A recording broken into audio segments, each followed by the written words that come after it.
Hello, everybody, and welcome to Ladies of the PGS. It's RM here, and of course, we have with us today Reina Creole. Reina, how are you today?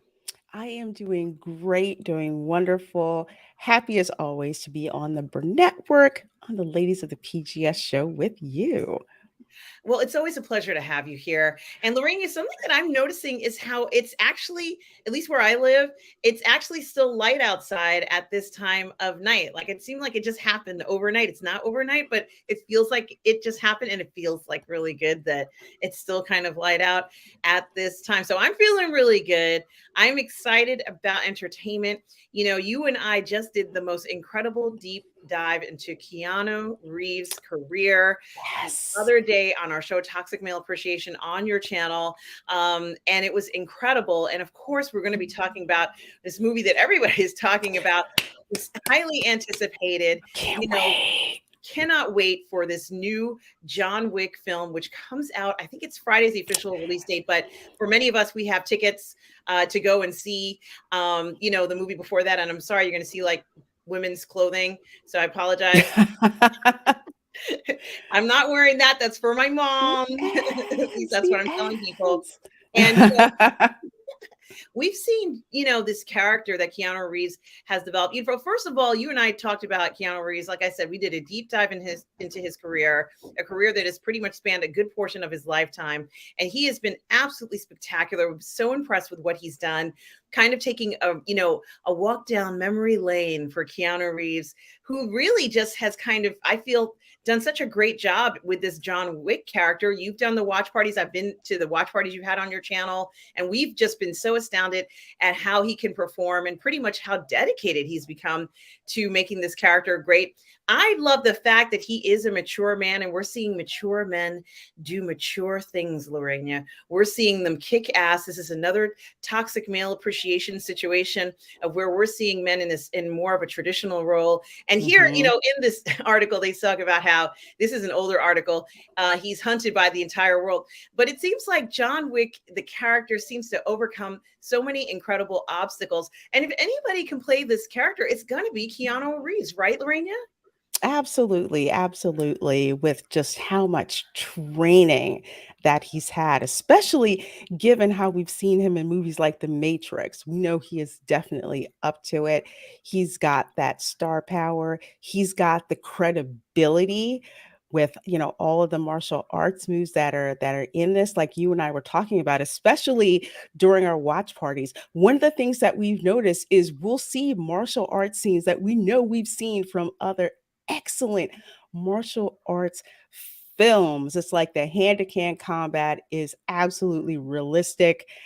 Keanu pulls it off just amazingly, amazingly well, and you just cannot help but root for him, especially if you whether you've been a fan of his since Bill and Ted's Excellent Adventure, since The Matrix, or since the first the John Wick movie. He has proven with the first one that he could pull it off, continue to pull it off in two, and especially in three, which is why so many of us are excited to see four. Yes, and Lorena, it's very interesting because we've been talking about this. I know Retro Nerd Girl has been joining us for the reviews of these films, and we've just been enjoying them so much. But it just seems to be getting better and better. It doesn't feel played out or anything like that. I think that the stakes are higher. I think that it's just more of a well-crafted film as they go from level to level to level. And it is complicated. It's not going to sort of be, well, this person's in charge, they're gone, end of story. No, there's a lot of players, there's a lot at stake in this, sort of very complicated world with very specific rules that John has to kind of navigate. And he had left it all behind. There's just such a history that we're learning in each film about him, about his development, about his history, about his capabilities, about how he handles himself in these situations. And they're not easy. He's even one to confess, I did what I had to do a lot of times. He'll say certain things like that. It'll Mhm. sort of like at the nick of time, he arrives at that hotel that we love. And of course, we're going to talk a little bit about Lance Reddick in a second. But, I think it's very interesting, the reactions he gets from the people he fights with, and I think it's Johnny Yen. I can't remember the guy who did the Ip Man, who you mentioned, Lorena, who obviously has helped them with a lot of this choreography that is just amazing looking. I think the guy's name is, what is his name? Yeah, I think it's Donnie Yen. And Keanu just does such a great job with what he's learned from him. I don't know if Donnie Yen does all the movies, but quite a few of them were done. And so it has like a feel of his martial arts work. So if there's anybody in the chat and I'm wrong, just correct me. But I believe it is him, the guy from the Ip Man. Lorena, you had spoken about him for a while and how incredible his work is, how transformational. Remember, we saw him I think in Rogue One in Star Wars. Yes, thank you. Robert makes the cut. Donnie Yen. It is Donnie Yen, an incredibly talented martial artist. Yes. We love this man. And gotta love the Ip Man movies. He is amazing in those. Yeah. And you can kind of get a sense that, a lot of that work, a lot of that dedication towards making the scene believable. It wouldn't work if it was sort of like all jump shots and cuts. We don't see that anymore. Nobody wants to see that anymore. We don't want to see that. I am much more enjoying seeing Keanu with these sort of like really long scenes where he's just kicking ass and he's getting a beat down. It's not all easy. It's not a walk in the park. He is just, I don't know, flexing, whatever you want to call it. His performances just keep getting better and better. What do you think, Lorena? I would definitely have to agree. The first one, was good. The second one was good. But by the third one, which I like to call the fanboy version, because they're all coming after him and they meet him, it's like, oh, it's so great to finally get to meet you.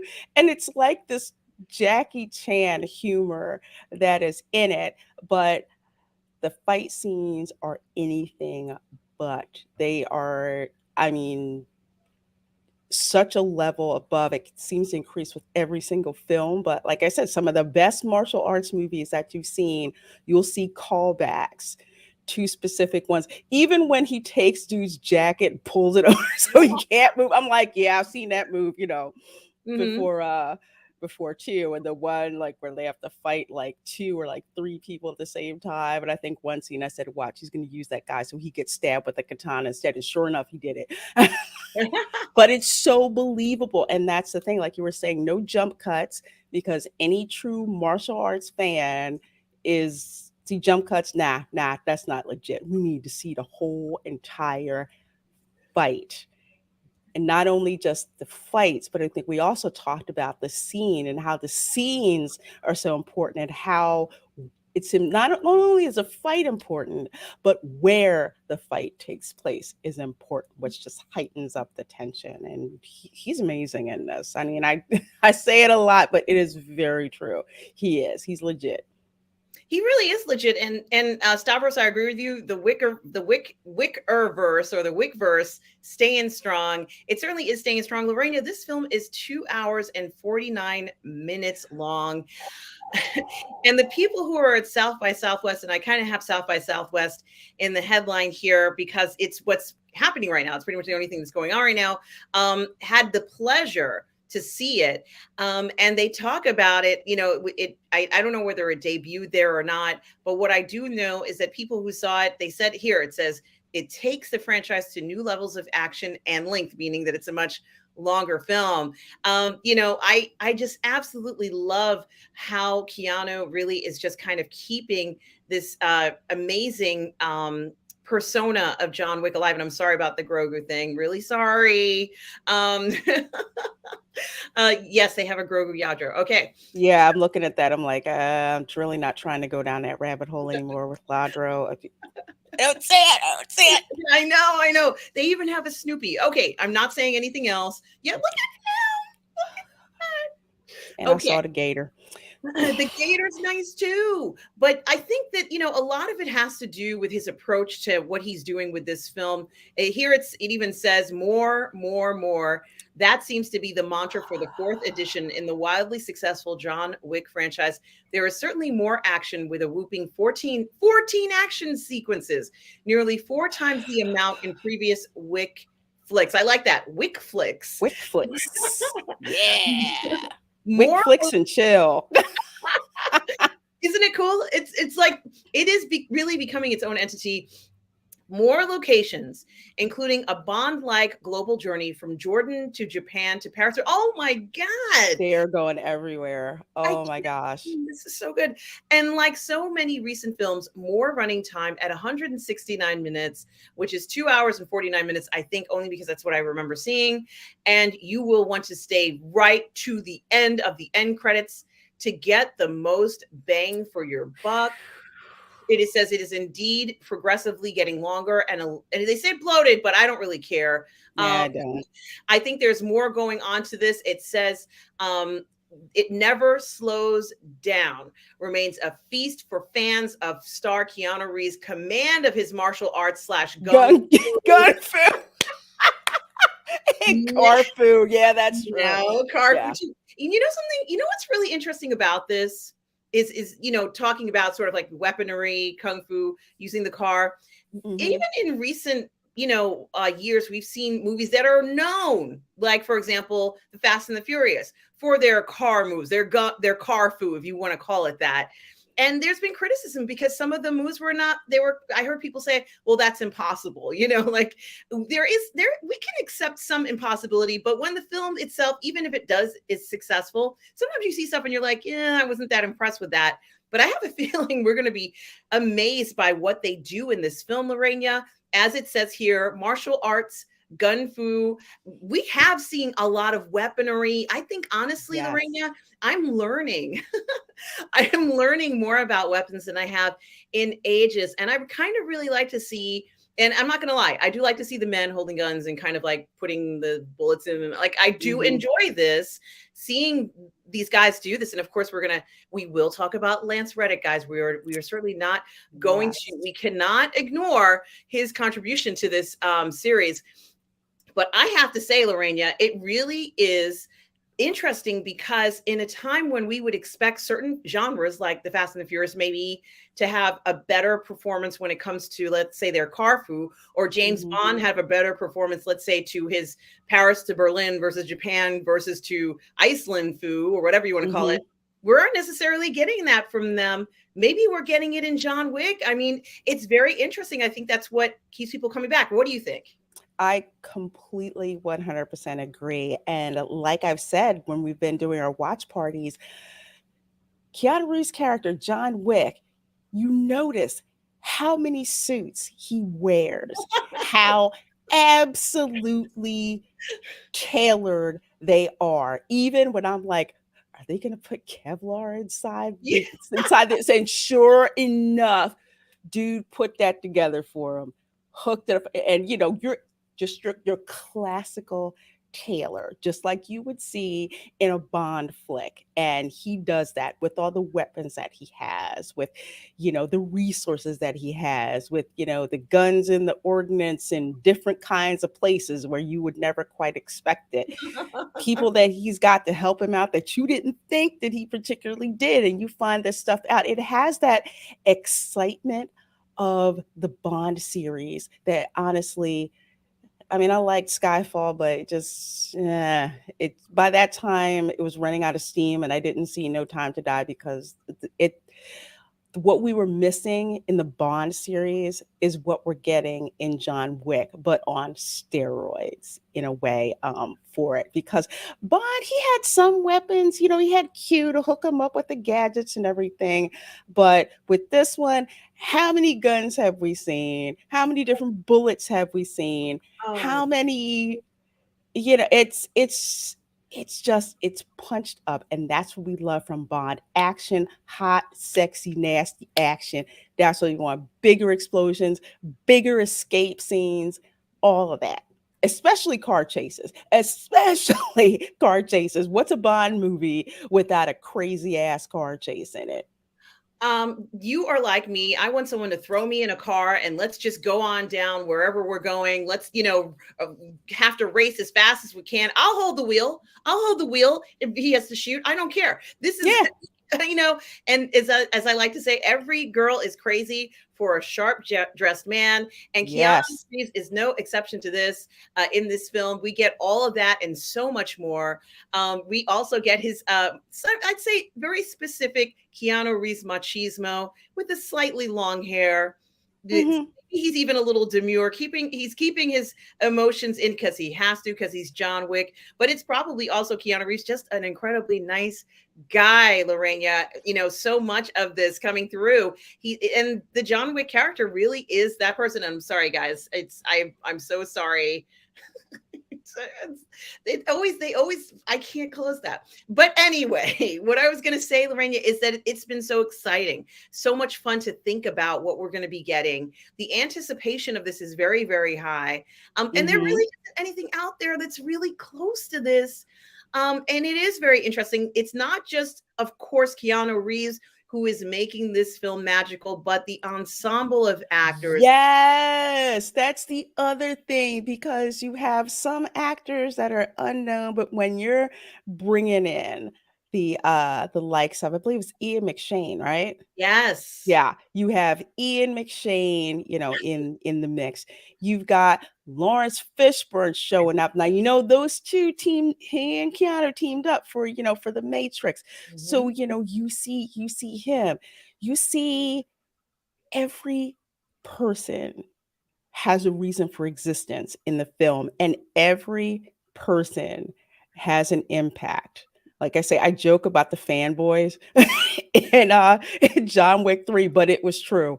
It was absolutely true how that came off. So I think another reason why John Wick does so well is because even though John Wick is the main character, the plot of the film rises because it is an ensemble cast, that goes on. Like you see that person, you see that person. Yeah, I remember what he said. I remember what they funny thing, that they said or they did, or the martial arts scenes. Every person lifts up this film.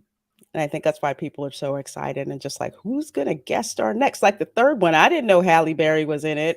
Well, I did hear about it last year, but I forgot about it. And she's in this one. Not for very long, but she has an important role in it. Absolutely, Lorena. And I did want to mention, and of course, you and I were talking just as we were actually doing our John Wick, Keanu Reeves actually deep dive. And I'm sorry, guys. I'm so sorry you have to see the fashions. Unfortunately, we lost somebody who's incredibly important to the franchise. And that Yeah. person, of course, is Lance Reddick. And Lorena, clearly Lance Reddick wasn't sort of just an ordinary character. He had such a presence, another sharp dressed man in this franchise, another toxic male, the masculinity, the protector, being Mhm. strong. Um, he really was remarkable. And here it says Keanu Reeves, Chad Stilhensky, Ian McShane, and Lionsgate. Warren, consummate professional, Lance Reddick, a joy to work with. Lorena, a joy to work with. What a lovely thing to say about Lance Reddick. And I'm not surprised by this because he Mm-mm. comes off as a true gentleman in every role he ever plays. He's magic on the screen. And it was so exciting, when you saw the first film, when he walks in, is it the Continental? I can't remember. Yeah, the Continental. When Mhm. Wick walks into the Continental, and he kind of looks up from his portfolio or whatever he's looking at, and Mhm. welcome back, this kind of, and it was just so incredibly smooth.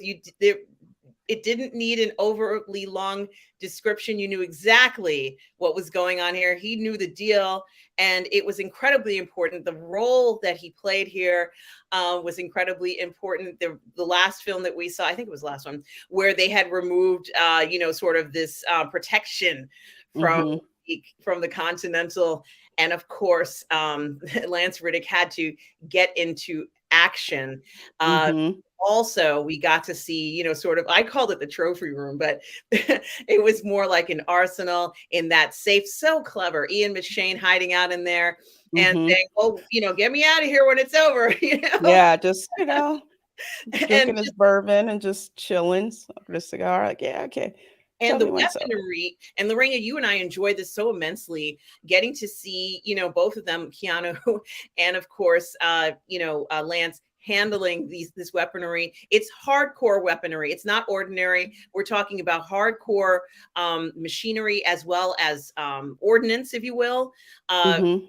Armor piercing rounds. This stuff was the penultimate of weaponry, private stuff. I don't see that stuff every day, but boy, it was quite an experience to see them handle themselves. And it was no easy task. They had to hustle. But boy, what kind words these guys had to say about Lance here. And you can see a picture of them, Lance with Keanu Reeves, and of course, Mhm.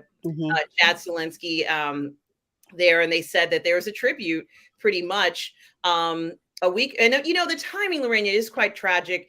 It's just a week before the movie was set to premiere. And he Yes. died at 60, Lorena, 60 years At old. 60, like I told you, when I found out about it, I thought it was a joke. I'm like, come on, it's another hoax. But then I looked it up and TMZ was reporting it, other people were reporting it. And I was just like, you've got to be kidding me. Because he was one of those actors that I knew from The Wire, Bosch. You know who he is. He has a very, very thick acting resume. So extremely well known. I'm like, I can't wait to see what else he's going to wind up doing. And then this happens, and it was such a shock, especially a shock through the pop culture sphere. We're just like,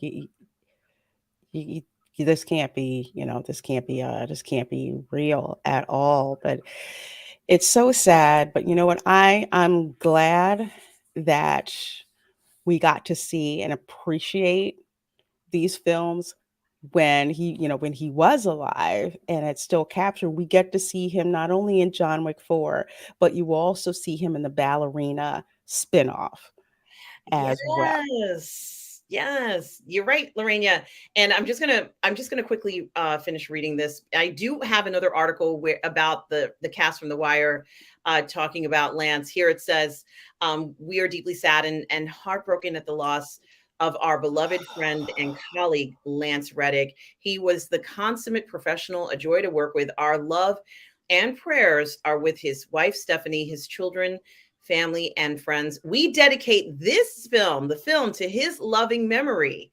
We will miss him dearly. And Ian McShane says it was a total shock and disbelief. Lance was a wonderful human being and a wonderful colleague. My deepest condolences, peace, and love to his wife, Stephanie, and all his family. Even Lionsgate, who's the studio behind the franchise, said the world of Mhm. Wick would not be what it is without Lance Reddick and the unparalleled depth he brought to Sharon's humanity and Mhm. unflappable charisma. Yes. Lance leaves behind an indelible legacy and a hugely impressive body of work, but we will remember him as our lovely, joyful friend and concierge. We're stunned and heartbroken, and our deepest condolences go to his beloved family and friends around the world. And here they're just telling you some of the roles that he's played, of course, as the concierge, this incredibly Mhm. important role, that it wouldn't work without him being the concierge or having someone to kind of set down the rules when people kind of run in there, Mhm. more or less. And where is this? Yeah, here it is. And I'm sorry, guys. I'm really sorry about the Yadro. I promise. I did not. That's not on purpose. But here we have the Wire actors, Wendell Pierce Mhm. and Isaiah Whitlock Jr., remember co-star Lance Reddick as Hollywood plays tribute. And there you can see, and Lorena, you and I talked about Wendell Pierce on one of Yes. our Toxic Male Appreciation shows as well, how incredible of his performances through the years, as we were talking about so many of the men who were in the Jack Ryan series more recently, how we Mhm. enjoyed that series there. And it's no surprise that, of course, Wendell Pierce, who was also on The Wire, with Yes. there's a nice picture of them together. They were colleagues and friends. I hope I did that right. Um, and it says he's a man of great strength and grace. As a talented a musician, he was a musician. Oh my gosh. I did not know that at Oh, all. As talented a musician as he was an actor, the epitome of class. Absolutely, Lorena. He is the epitome of class. And certainly, you needed someone who was classy. Once you walked in that door, he just exuded class, exudes style. It is something that's inherent in this in Lance that we got to enjoy, obviously, in many of the films. And he says, a sudden, unexpected, sharp, painful grief for our artistic family. Godspeed, my Mm. friend. You made your mark here, and he has certainly made his mark. As far as I'm concerned, I don't think it would have worked without him. I think you needed someone who had that strong presence like he did, Lorena. And it's just so much, now that I feel terrible that he's gone, but I'm going to still enjoy seeing him in these films. Um, I think I'm gonna watch John Wick for like twice in the movies. Once to just enjoy it, and a second to honor Lance Reddick because it's something I'm gonna have to see twice. So it's a small thing, but I like to think of it that way. Like once to just get it all in, and then another to just, seriously pay it, not seriously, but pay more attention. Because look, let's face it, the first watch, there's gonna be so much stuff going on. I know it's gonna be hard to keep track, but don't care. No, you make a good point with this, and I think that when we look at what we enjoy, and how it's like what makes these things even worth going to and enjoying, it's performances like that. So I think it's really important that when we are kind of figuring out how we're going to spend our time or what we're going to do, we do want to see Hmm. quality entertainment, and I think that he kind of is the exact uh thing you would imagine, person you would imagine, or performances that you would imagine when you're thinking Hmm. about quality entertainment. So it's not everything, it's not anything that everyone can do flawlessly or easily. He's a very talented individual. We just learned that he also is a talented musician, and that does Hmm. not surprise me in the least bit. We were so lucky to get what we could. And like we've all said, we wish he and his family were terribly sorry of what's happened. Um, but certainly he will not be forgotten, in the entertainment industry. Now, Lorena, I know that you and I have been talking about John Wick, and of course, we spoke about Lance Reddick. Um, Hmm. some lucky people got to see the film at South by Southwest. Let's say you didn't get a screener. If you were not lucky enough to get a screener, you went to South by Southwest. You got a Hmm. chance to see the film. And Deadline, I think, of course, they were there looking at the film, and I'm Oh kind of yeah. pulled this up, and they talk about all the movie reviews that they saw. And South by Southwest has been around for a while. It's just that I hadn't really seen very much of uh, them, because you couldn't meet, so they would schedule it, and then of course they had to cancel it. So I don't know whether this is the first one, but here it says South by Southwest Film Festival has returned to Austin, and Deadline Hmm. reviewers are watching all the key films, with which Hmm. last year was a launch pad for Everything Everywhere All at Once. And we are going to talk a little bit about that. I know how much you loved Everything Everywhere All at Once. In fact, I don't know Yes. anybody who doesn't like the film, although they are saying that there is this odd age divide of it. But certainly it was incredibly creative. And we can see some of these other movies here. There's Air with Ben Affleck, which premiered there. Sorry about the coats. Americana, that was like kind of like an 80s film. Hmm. Bottoms, well, that can be under interpretation. Dungeons and Dragons, and Tom Jr. Jackson, who's the moderator here, and I think it's you, Tom, or no, it was King Tannic who went and saw Dungeons and Dragons, said that they liked the film. So let's see how that goes for them. Hmm. An Evil Dead film, but one of the films that was there was the John Wick film, and from what I understand, it got good reviews. So that I think is very interesting. Here it says. Deadline's takeaway, it is longer. It's very similar to what we read, but for the most part, it's a feast for fans. So that's good news to hear that, it might be one of those films, I think, that kind of defines the coming back to some of these festivals. For the first time in a long time, a lot of the in-person tickets are getting sold out much quicker. And a lot of the online choices. I don't even know if South by Southwest had online choices this year, but Hmm. the fact that we're even seeing this is a good sign. Austin, the weather is great down there right now, kind of like where you are, except it's much drier. And people are enjoying these festivals. I feel good. I like seeing this stuff. And I can't help but think about how Everything Everywhere All at Once did kind of premiere at that festival, at least from what they're saying last year. And there's been a lot of questions about what's happening in regards to A24. So there was this really interesting Hmm. article, and I think I sent it to you. I sure hope I can find it, um, about A24.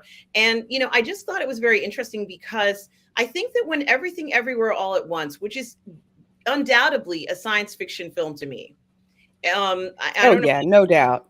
I don't know how everybody else feels about it, but personally, I think that it's science fiction that's one has done very, very, very well. And A24 is now trying to figure out, what's going to happen since they, have had this extraordinary win. And I think it is something to think about because a lot of times, they'll get these sort of avant-garde movies. It is an avant-garde movie. This isn't a straight up ordinary film. No. It's not, and I'm sorry about the fashions, but I can't close. Okay, there It's we okay. It's okay. go. So if you guys are looking, it's okay. But I think it's very interesting because why do I think it's very interesting? I think that it shows that now these extraordinary films, these indie films that people wouldn't even look twice at or say, "Oh, that's one of those crazy science fictiony things." I don't even Hmm. want to look at that. I'm not interested in anything as crazy or zany as that. Are they becoming more mainstream, Lorena? I believe that they are. One thing that I've been saying a lot in the pop culture sphere here on YouTube and the interwebs, where people were, for lack of a better term, and rightfully so, complaining about a lot of very mediocre films that were coming out of Hollywood, especially from the major studios. And people were like, well, what hope is there for Hollywood? I said, pay attention to these independent distributors in films that you've never heard of the company before. Watch what they start to put out. 2 years ago, no one would have really paid attention to Skydance. But since Skydance put out Top Gun and Maverick, they were also behind Reacher. I think they were behind the Terminal List. But they have been putting out so much stuff independent. Okay. Places like A24. I mean, they're going to places like Sundance and South by Southwest where people are going there to specifically find this creativity that's done outside of the big studio system. So that's where people are looking for because they want something fresh. They want something different. Everything Everywhere All at Once was not something that I expected from Hollywood, and obviously it's an independent film, but it was just amazing what they did. I got sucked into the story. Didn't matter the effects were a little didn't care. Didn't care. Story was cool. I got sucked into it, and that's the fresh thing about these independent studios. They do not have a huge budget. They know that. So they know that whatever they have to use, they have to make it count. And for example, with Everything Everywhere All at Once, they most certainly did, especially when it came to the performances. Absolutely, Lorena. And of course, here it says, as is their wont, A24 executives are not talking publicly. But Stripe's partner Ken Fox did speak with Deadline soon after the studio's record-setting Oscar haul, highlighted by Everything Everywhere All at Once. The Hmm. company's 9 wins include Best Picture, Best Director, and all 4 acting categories, in counting Brendan Fraser's triumph as the lead actor in Whale. So, I think that is also very interesting, although not everybody may not be aware of that. Stripes, which primarily buys into software consumer facing businesses, invested 225 million in A24 last, Hmm. leading the first institutional financing since the studio was founded. The deal valued the company at an eye-popping 2.5 billion. They've really created a lot of value. We're looking for a needle in a haystack. Companies winning in an attractive market because their products are amazing and loved. The market Hmm. segment needs to be big enough, he says, in order, and the company at an inflection point. But A24 is that thesis. He cited his management team, the talent. Obviously, they've got the talent, Lorena. They have Michelle Yeoh. Oh, They have yeah. the talent. They had Jamie Lee. Um, Jamie Lee Curtis was in it. They had they her. and we know that she's a genre entertainment queen, more or less. They really do have this talent, and of course, Brendan Fraser, maybe he could be considered that. He's done a lot of genre entertainment as well. Although the film that he starred in, I don't consider that genre entertainment. However, it is Mhm, quite fascinating and amazing. But that talent, see, I think that particular artists want to be in films like this. They don't necessarily mhm. want to be in ordinary films. Sometimes that doesn't allow you to kind of make a mark or express yourself. Certainly, Whale was not an ordinary film, but it was not what I call science fiction, but it was not ordinary. No, it was more of, I would say, it was more heartfelt. I call it like heartfelt crisis type of film because when I saw the trailers for it, it reminded me of this reality show called My 600-Pound Life. If you've Yes. ever watched that show and listened to just some of the heart-wrenching tales of what a lot of these people have experienced, that's what I kind of linked to when I saw Brendan Fraser's character, just like the struggle that he was having and the fact that he wanted other people to be hopeful, not to feel like he did. So it's one of those like grab you by the heartstrings kind of films. And when a film can do that, while it may not be, mainstream, might not be genre, it's something that'll grab you by the heart just to watch. And Brendan Fraser, I mean, I still have to see The Whale. I just haven't had time, but it's one of those that I definitely do have to see because it just draws you in. I mean, when's the last time you saw a film like that? I can't remember the last time. And to be honest with you, it does remind me a little bit of Coda. Not exactly, but there's something about it that it reminds me of. And I think it's just the genuineness of the film and the performances. Just Brendan Fraser, that clip where they show him where he's telling his daughter, of course, it's a story about family, but he Mhm. tells his daughter about his feelings and emotions. And I thought that it was incredibly heartfelt and an incredible Yeah. performance. So, and it's even here in this article, Lorena, where they talk about, as we said, the talent relationships. They have incredible talent. The quality of its growing film and TV footprint and strong brand recognition as ongoing drivers to success. And someone in the chat mentioned that that A24 has a TV show coming out. So that's part of that TV footprint. And they also talk about brand recognition is key. Of course, we know A24 whenever they show us, Mhm. you see A24. For me, it's always, I can't remember the name of the of the company that I like to see. But they tend to buy films that are, oh, it's neon. I like neon. Like whenever I see neon, I'm like, oh, I got to watch that film. Mhm. And I think that brand recognition does show. Here it says the company has forged a young fan base, seemingly as loyal and fervent, if considerably smaller as Marvel. Now, is it fair to compare this to Marvel? Why not? And here's the reason why I say that. If I look at I'll bring it up, the Phase 4 movies, like if Sherman set the Wayback Machine back to when Captain America and the Winter Soldier came out, I Yes. would say no. Absolutely no. No, no comparison whatsoever. Now, you come to this point in time where you see just what Marvel has done over the past year with Phase 4. Absolutely. Absolutely. They're small, they're nimble, they've proven what they can do. They won Oscars. Wakanda Forever was up for Oscar, didn't get it. They Mm-hmm. So I would wholeheartedly say yes, they can definitely give Marvel a run for their money because what some people forget is that a movie can have the greatest visual spectacle whatsoever, but if there isn't a story enough to make you want to care to watch, to make you want to care to continue watching, it's useless.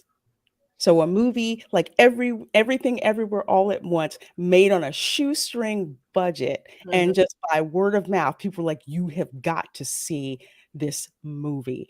we're sucked in by the story. We care about the characters. We care that it's something fresh that we haven't seen before. And it's like, yeah, we want more. We want more than that. So Marvel is not the heavyweight that it used to be. And you've got these studios like A24 that are more nimble and they can get this stuff done. And they're producing things that people want and like. Absolutely. And I think what's so indicative of this is the quality of the actors they're attracting for these projects. And of course, Michelle Yeoh realizing that when she was picked for this, or even Jamie Lee, Hmm. there was no concern about, let's say how long they've been in the business or anything like that. They knew that as soon as they hired them, they would get excellent performances. And that was the most important thing, I think. Quality. Oh, sorry, that's my I have something in the oven. That's my alarm. Do you need to take care of it, or do you need to run and take care of it, or is the oven off? Oh, it's fine. It's fine. Okay. It's Because fine. I don't mind, like, you could turn it off and go back. No, I went off a little early, but yes, yes, that was the Star Trek red alert. Yes, that's what I have as my Shields, with oven shields on reminder there. that I have something in the oven. I love it. Everyone to battle stations. Exactly. But you know something? It's very funny that the alarm went off then, because I think what they've accomplished is setting off alarms to a lot of people. I think people are realizing what is happening, and the fact that this is a private company, Lorena. Here it says they are a Hmm. private held company and they don't report financials. I think it's very interesting if someone were to go ahead and say, "Hey, so how well are you guys doing?" They don't care. It's not that important to them. Maybe, obviously they're turning a huge profit. I guess Everything Everywhere All at Once will be in the theater all year this year, because after this, and perhaps even The Whale will still be available. I know I've seen it on pay-per-view. I think both of them are on, but people will go to the theater to see these films because they're so incredible. They do not care that it might be available in their streaming service. They might say, "Hey, let's go see Everything Everywhere. Let's make a night of it. Get some wine, go see Everything Everywhere All at Once, have some fun." It feels like an event that a movie is supposed to feel like again. These Hmm. experiences where we go to the theater and want to have these special moments. And I think they've captured a lot of that in these types of films. And this is what I think people are expecting. I think they're expecting a film that has much more invested in it, so much more planning and investment in it, well beyond what we've been seeing in general. And I think that when they can do something like this, and of course, as I said, these are both films that are a little bit outside of the box, both incredibly heartfelt films. We get amazing films like this, and people love them. So I think it is very interesting to kind of look at this. Here they talk about uh, the background of some of the investors, Hmm. and what types of things they're trying to do. Here it says fresh funds for A24 help support bigger budget films, a TV expansion, and some key international hires. Oh my God, were they involved in this? Other avenues for growth include A24's membership program, consumer products, books, makeup brand. Half Magic grew out of the global beauty cultural phenomenon created by Euphoria's makeup artist, Donnie Davy. Now, you remember Euphoria, another outside of the box story with, of Hmm. course, Zendaya, who is, Hmm. a global sensation and phenomenal star. But her Euphoria performance was one that people can't stop talking about. Yeah. And I think it is pretty amazing. They also talk about recently acquiring the storied Cherry Lane Theater in West Village for 10 million. There, of course, is Zendaya and Hmm. Euphoria there. And so they talk about how they're a press shy company. How can they generate so much attention? And it says, I think it's all the intentional and strategic to build an aura. Posits one studio executive. Clearly, it really works. So they're And it suggesting that I'm sorry, go ahead. I was going to say, it definitely does work. Marvel, since it's actually part of Disney, is a publicly traded company. Yes. When your private investment, you don't have to report that stuff out. You can, go stealthily, be silent partner, do whatever. the media can't really pry too much into what you're doing, because it's like, yeah, we're a private company, we're not listed, on the stock exchange. You can't buy shares in the company. That's why you'll find like a lot of these venture capital companies are privately held, so they can make decisions, you know very, very quickly. And they don't have to worry about reporting earnings or anything like that. We'll invest in that, we'll invest in that, we'll invest in that. But I really think that's very smart, that this is a private equity company with their hands in so many things. So it's not just films that they're focused on. Absolutely. And just to kind of I think it definitely deserves some attention to, just to talk to about tonight before we wrap up. Here it says external factors also played into the win last weekend, or the week 2 weekends ago. This Oscar season, Everything Everywhere All at Once was helped by a softer slate of studio contenders, the films of some A-list directors falling by the wayside, and an evolved Academy membership that is now more diverse and probably more attuned to commercial movies than ever before. The film's social justice themes, I don't really think it does have any. I just think it No, has it doesn't. I think it has beautiful themes, and it doesn't really need social justice, but it says No. the film's themes tapped into a zeitgeist in similar but different fashion to Coda. Now, Coda was the film that I compared it to, especially The Whale.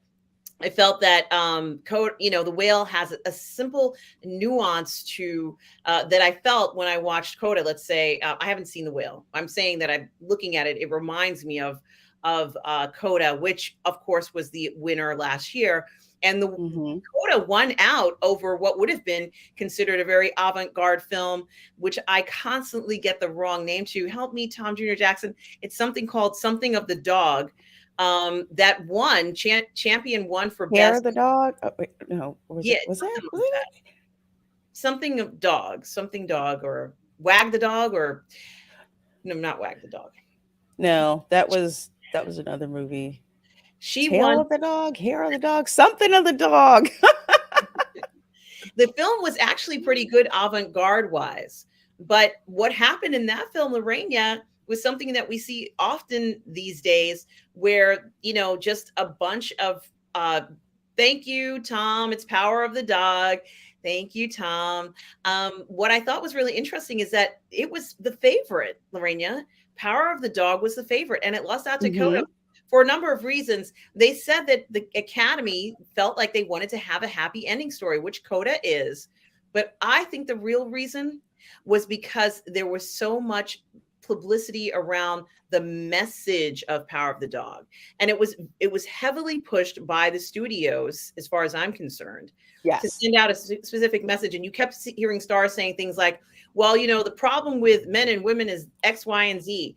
And, like all these sort of comments that had nothing to do with the film, which could have spoken for itself. Lorena, it was a fantastic film. I loved the imagery in the film, but it got overshadowed by all the gobbledygook and See, the noise. it so did, because I happen to like Benedict Cumberbatch. Mhm. So I was willing to, check that film out. And then when I heard all of this nonsense, I said, you know what, forget it. I'll skip it. I'll skip it, because it's like it taints the experience. It's like, you're telling me all of this social justice stuff, and it's like, I just want to see a good movie. It was a period piece, so I was definitely interested in that. But then you hear these comments.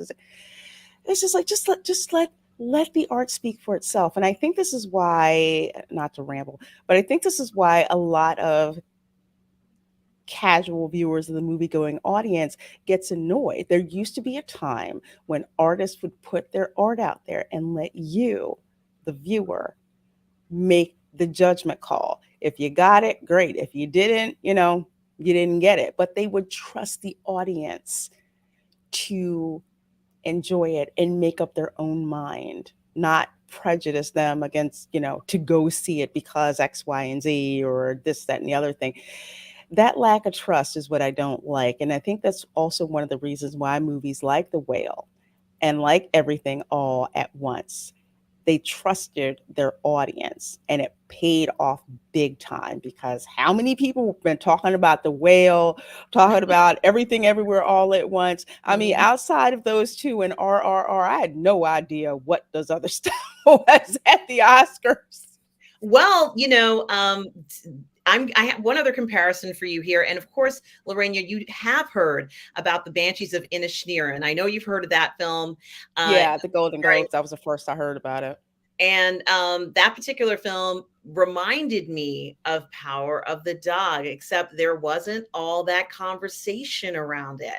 It was a film that Mm. had some shocking moments, and the screenplay writer, who's incredibly talented. And look, if you ever see this, I mean, no offense by comparing it to Power of the Dog, I don't. What I'm saying is that the film was as powerful and impactful and avant-garde as the Banshees of Inisherin. It reminded me of the Power of the Dog's, messages and everything, which was very profound. But because there wasn't all that noise and speculation about it, they just wanted you to go in, you experience, you come out. It's either the film for you or it's not. It's certainly contemplative, definitely a different type of film. Wow, this is really interesting. Or maybe you don't care for it, but it doesn't even matter, Lorena. They let the film speak for itself. Um, the Banshees of Inisherin spoke for itself. It didn't need anybody to go ahead and explain what was going on in that film. In fact, there were some very touching moments where in the film you realize something else is going on. It took me a little while, because it takes me a little while to figure out that there is some other thing going on, and you can actually hear it if you listen. And they're like, what's that noise? It's people Mhm. fighting over there. And like, oh, okay, I get it now. But no one had to go ahead and make huge articles about what's wrong with men. In fact, they actually praised men, and praised the film for saying that men have emotions, and a film that Mhm. deals with men's emotions is equally important as anyone else. And I said, gee, that's what Power of the Dog was trying to do. But it got lost in the communications and everything. You couldn't hear it through the noise. And it lost out big time for that. So I think it is very interesting. Like I said, I didn't think the reason why Coda won was because it was a happy ending. I think it's because it didn't have all that chatter I that agree. that just kept beating down the film. After a while, people didn't even care what was in that film when it was No. amazing. I think that it says something. And I also like movies about men, which Power of the Dog was strongly about, and so was The Banshees of Inisherin. Now, I have to tell you, The Banshees of Inisherin was not an easy film to watch. There were some hard, difficult moments, and that's okay.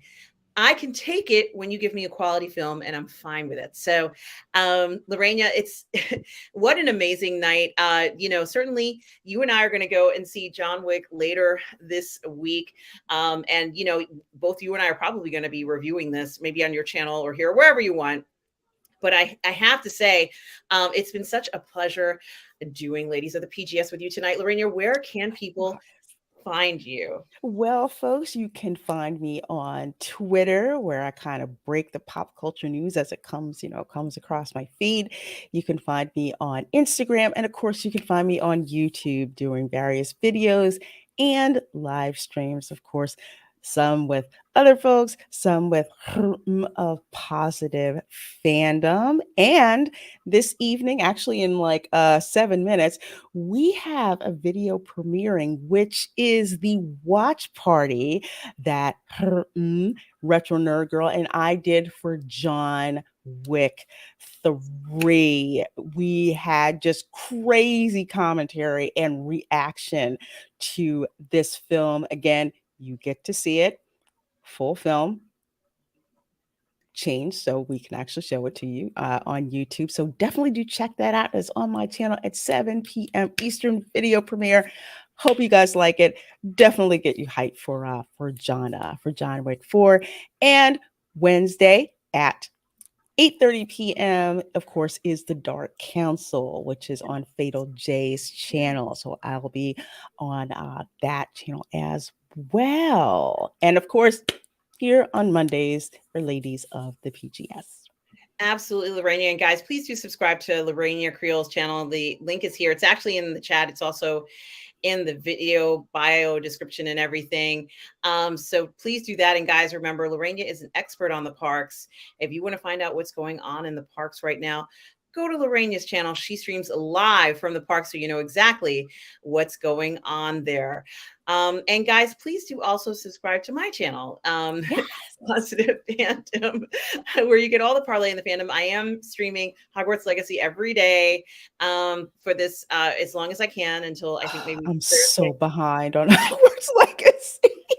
Well, it's, you know something, Lorena, this is going to be the year of Hogwarts Legacy. And I predict, Lorena, you and I both agree to this, that there will be more Hogwarts Legacy streams than any other game in the world. Now, Oh, this is yeah. my prediction. I think they will cross 2 billion streams. This is my prediction. I don't know, but I personally have done 40.